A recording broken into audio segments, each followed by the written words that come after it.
also play steering wheel drums, so another session in a second. Truly an honor for me to be here. I got to tell you, this is a special place.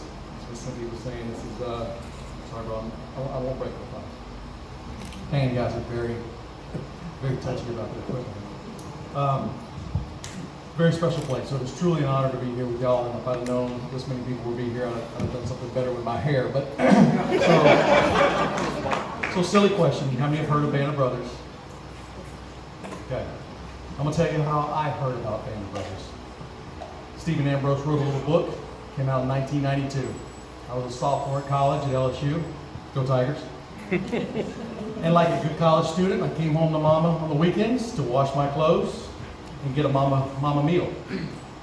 So I walked in the door, and I don't know why this sticks out in my memory. I really don't. It's a very surreal moment now. But I was standing in the living room, and my mom says, "Your grandfather's in a book. He jumped on D-Day." And that's all she said. So being a good college student, I turned to the index in the back. Roe. If you don't know, Roe is on 3 pages in the book from 1992. So I read all 3 instances where Roe is in Band of Brothers. And I slapped that book shut. And it popped, you slap the book, pop! And I handed it back to my mom and I said, obviously he didn't do anything in the war. Are you kidding me? He's the only medic that made it from D-Day to Hitler's Eagle's Nest and was never really off the line. Somewhere he got a Purple Heart and all the records, like so many guys, lost in the St. Louis fire. He had a scar on his calf, and my uncle said he hit some barbed wire somewhere in Holland. So I don't know if he was going to jump or jumping over a fence. He got a Purple Heart for that. But was on the line all the way through. And so my story is tragic because the movie came out in 2001 and he died in 1998. And my story is tragic, but tragic like so many others. Found out just too late that he had done some heroic things in the war, and it was too late to ask those questions. So, something we live with, but that is a big reason why so many of us have to honor these guys. The stories are gone, and so many of the men are gone. But if we tell these stories, these men live. They are not gone, and they are not forgotten. So, one of the big questions that I get a lot, did Roe have a thing with the nurse in Bastogne? I don't know. Part of me wishes he did. There was a cool story behind it that you could tell just the fellas. But Renee was a real person. Renee Lemaire was a real person. The black nurse was a real person. Her name was Augusta Chewy. And in real life, from what I understand, the roles were kind of reversed. Augusta was more so the nurse, and Renee was more so the bedside manner, helped out. Renee was killed in a bombardment. She was in the aid station, and she did die. That is actually true. Hollywood moved her a few miles down the road. The 101st Aid Station was in a seminary. It's now a school, and they moved her to from the 10th Armored. She was in the 10th Armored Aid Station, and Hollywood moved her to the 101st. So Hollywood has a way of doing that, but nonetheless, she was killed. A guy, Mr. King, found Augusta years later in a nursing home in Brussels. He was doing some research, found her. She was still alive, anonymous. So it brought her to light. She got a few honors from the King of Belgium, and so it was nice at the very end of her life that she was recognized for her service. Renee is buried in the cemetery across from the Bastogne Barracks, and Augusta is probably 25, 30 feet away. She's buried right close by. So very special that in the end that they ended up close by. So if you get to Bastogne, you got to go pay your respects to those ladies. I'll tell you a funny story. I've been lucky enough to go to Bastogne twice now. So the first time, I won't bore you with the details, but my tour guide left me hanging completely. 24 hours before I was supposed to go, he bailed. So I had done no research. I had no idea where to go, how to get there, what to do, what to look for. With the help of my friends, I got a bus, got to Bastogne, and Bastogne is kind of like Toccoa. It's about the same size. It has that same small town feel. So the bus dropped me off at the edge of town, and I walked. And so I was walking through by myself. It was like this, 6, 7 o'clock at night. And I passed a Chinese restaurant on the other side of the street. And not reading French or German or anything else, I recognized Chinese buffet, and I like Chinese buffet. Well, you can't go wrong, right? So I walk past the hotel, I walk past on the other side of the street. I go to the hotel, I drop my bags off. I come back now on the same side of the street. I'm gonna go have my Chinese buffet. Let me tell you, the Belgians do not have the same version of Chinese buffet. Each plate was its own charge. So I got up there and she handed me a bill for the 4 plates that I ate. And I was not happy about that. And they're small plates, they're not American plates. Everything's smaller. So I left, I went home back. So tour guide, Reg Jans, came the next morning, came to the hotel, said, hey man, before we get in the car, I want to take you somewhere and show you something. So we walked. And we walked back to the Chinese restaurant. I said, oh man, I ate here last night. He goes, this is the worst place in town. It was the only sign I could read. Well, when I had walked on the other side of the street, I missed the plaque. And when I came from the hotel, as soon as you go in the door, you would again miss the plaque. That's where Renee died. That building is now a Chinese restaurant. And I had just eaten in the spot where Renee had been killed and had no idea. So, just a special place and a funny story, but the memory of what those ladies did for our boys is very special. Obviously, I was with my grandfather being a medic. So Ro didn't talk much about the war. That's the other question we always get. And so my mom and my aunt and uncle, he would say a few of the funny things. A lot of the guys, if they talked about the war, the happy times, my buddies, we went on leave and things like that. And, Earl McClung told me a couple stories, and they were in Holland, and as you know, the dikes, the big levees. So they were dug in on the side of these levees, and McClung was in a foxhole, and a shell hit the guys in a foxhole up ahead of him. And so he said, I just knew these guys were dead. So he hollers for a medic, and here comes Ro, and Ro runs, under fire, runs all the way up there, and the 2 guys are completely uninjured. They're completely fine. He goes, I felt so bad for getting your grandfather out of his own foxhole, running under fire. Come to find out, everybody's perfectly okay. The other time he said, in a field between the dikes, they were on one side, the Germans on the other, and there was a truce that they would allow each other to go get their wounded. And my grandfather went to McClung and said, McClung, I need you to come help me. So McClung flares his rifle, and he's like, then you can't bring your rifle, we're going to go get the wounded. And so apparently McClung said it was a pretty heated argument. McClung was adamant that he was bringing his rifle, and Pawpaw was adamant, you can't bring a rifle, we're going to get shot. So apparently Ro finally won, and McClung left his rifle, and they went out and grabbed the wounded. So these young ladies from England. So my grandmother was British. She was from Dartmouth on the southern coast, and Ro met her during training. And apparently, as my grandmother told it, he would follow her back and forth. Well, she's just, she's a proper British woman, and he's just another American Yank running around chasing the women of town. And so she lied to him about her name. Her name was Vera, and she told him her name was Maxine. Well, apparently they courted and decided they were going to get married, and they set their wedding date, and my grandfather stood her up. So imagine a proper British family in a small town angry at this Yank who had courted their daughter and had stood her up. Well, they had set the date for June 6th. He could not make it. He could not tell her why he wasn't going to make it. He couldn't even say, I'm not going to make it. Of course, they listened to the radio and realized he had jumped. So he stood her up, but he had a pretty good reason. My mom had just recently, I was talking about some of these things, and she said she remembers his calf still had the marks where he had tied his jump boots tight, and it had left a mark till the day he died. So I thought that was a pretty amazing story. Imagine wearing your boots that tight for so long. My sergeant back there might be able to tell you a little bit about how wearing those jump boots can be a little tight. So we stand here at Currahee, and I want to tell you a story. The book has been very humbling for me. It was a labor of love. It was a year and a half. I thought I could write this book in 2 months, because who doesn't know Band of Brothers? I mean, I could tell you from start to finish, but when you put pen to paper, it's a completely different animal. So a buddy of mine had given it to his 24-year-old daughter who didn't know anything about it. And he said she's reading, and she says, they ran up the mountain in 50 minutes? And he goes, no. They ran up the mountain and down the mountain in 50 minutes. 3 miles up and 3 miles down. And she goes, man, that must have sucked. And he said, that's Currahee. And so I think it's a neat story because that's that it warms my heart to know that that's how the next generation is going to learn what these guys did. Those kind of stories are going to make them realize what those guys did in a time that's much different than ours. So I thought that was a cool story as we sit here with Currahee.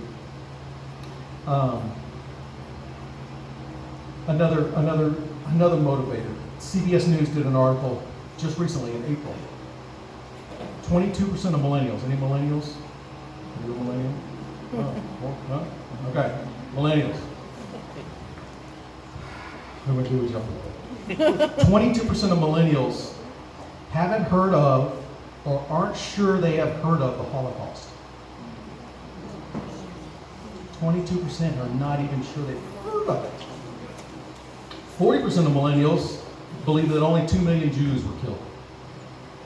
3 times that many, 6 million were killed. 60% could not tell you what Auschwitz was. 60.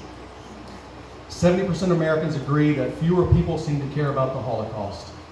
And 58% of Americans believe that something like the Holocaust could happen again. And that's a frightening statistic. But when you remember that Germany was a civilized nation in the 30s, we're not talking about a backwoods tribe. This is a civilized country that did what they did. So 58%, they might not be too far off. This is why we have to tell these stories. This is why it's so important to rebuild this camp and tell these stories so these men's efforts are not forgotten. And we don't have to repeat it again. So anyway. I'll tell you a couple stories of one. How long do I have, Brendan? Am I good? An hour. So there I was. Oh, you're paid. I'll tell you a couple stories. I've been so fortunate enough to go over to Europe, and so there's a little town. There's a McDonald's there, so I guess it can't be that little. There's a McDonald's there, and they have free Wi-Fi, so everybody goes. All the visitors go there so they can get on Wi-Fi. Called Isigny. In French, if you're from somewhere, there's a D apostrophe. So if you remember your Louisiana history like I do, d'Iberville. So here's Joe from Iberville. So that's how that works. D apostrophe, and then your city, that's where you're from. So there was a guy who decided to join William the Conqueror in 1066, jump over the channel and invade England. Great idea. They won. Sorry, ladies. They won, and so the Normans are now ruling England. Fast forward a few centuries later, one of that guy's descendants hops over the Atlantic and comes to America. Well, as you know, when a lot of people come to America, they change their name a little bit. So he was from, we'll call him Joe, I don't know his name, Joe d'Isigny. Well, he became Joe Disney. And so that's where Mr. Walt Disney's descendants came from. That's his name. So I thought that was kind of cool if you're a history guy. I have a grandiose idea to write another book.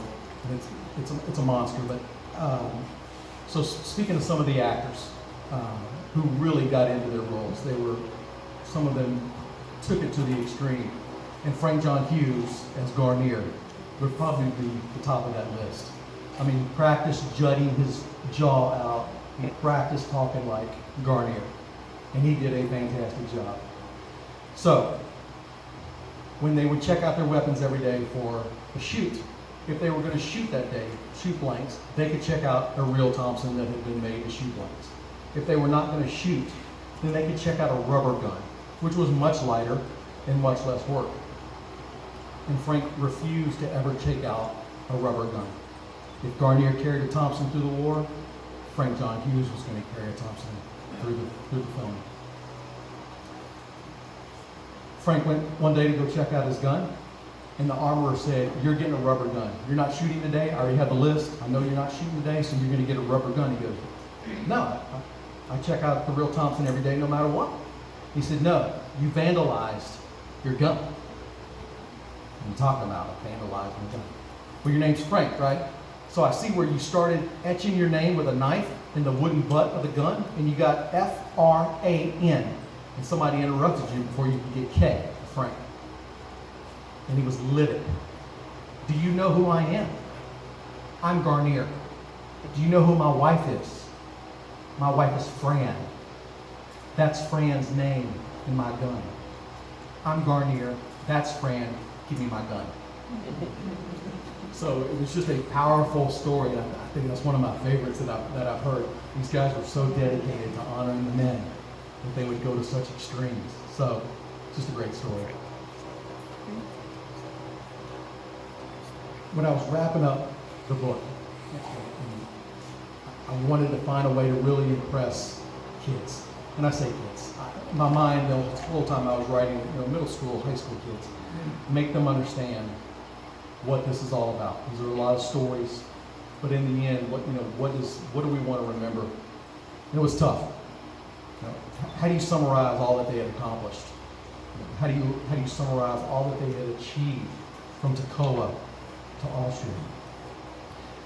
And I wanted to try to make the reader understand that these were almost boys when they got here. And they had been through all that they had been through, and they'd come out men. But they'd always be different. They'd always be special because they served in combat. And I wrote a part in the book, and I like the way it sounds. Part of them would always be a soldier in Easy Company.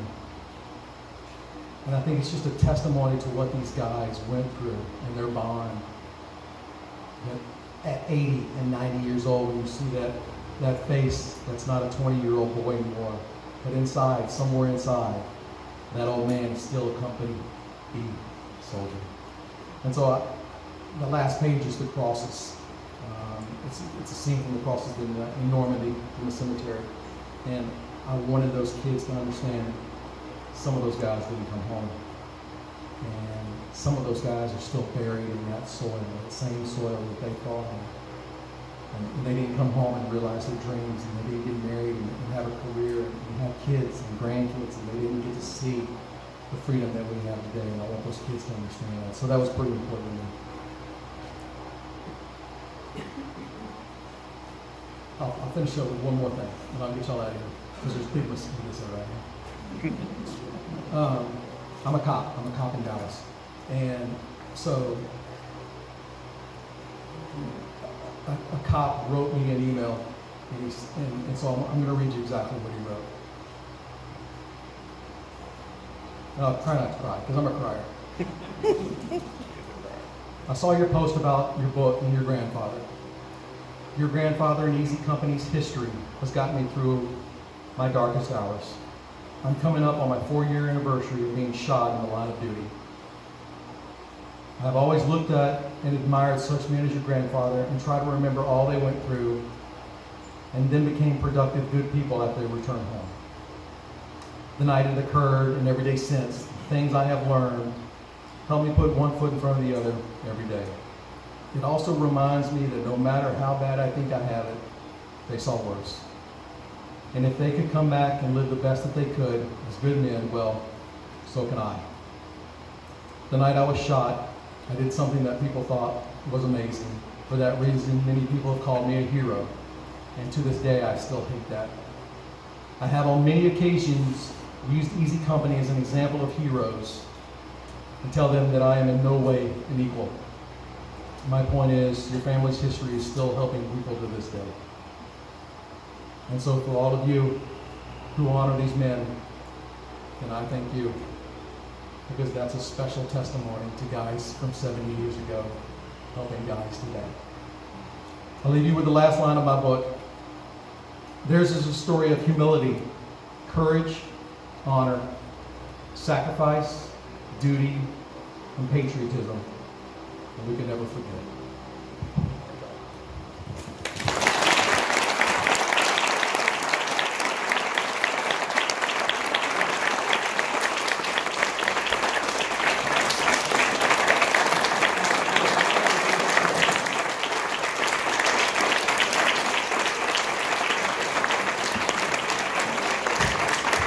here for Chris.